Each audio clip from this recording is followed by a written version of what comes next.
Walang takas ang top 1 most wanted person sa regional level matapos siyang maaresto ng mga tauhan ng Benguet PNP sa isinagawang operasyon sa La Trinidad, Benguet. Patrolwoman Jomalyn Kakanindin sa report.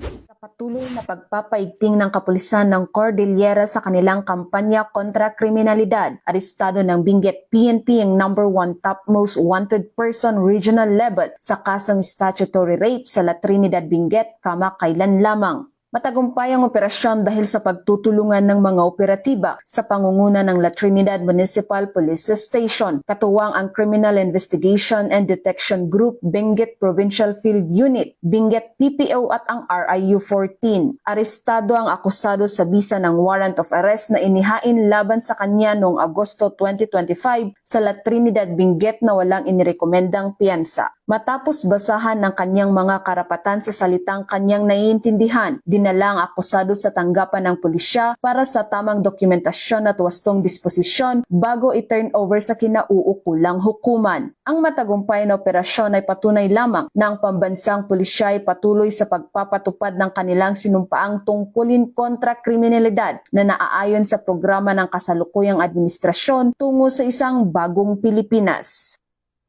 Mula dito sa rehiyon ng Cordillera, ako ang iyong PNN correspondent, Patrolwoman Jomalyn Kakanindin, alagad ng batas, tagataguyod ng balitang pulis.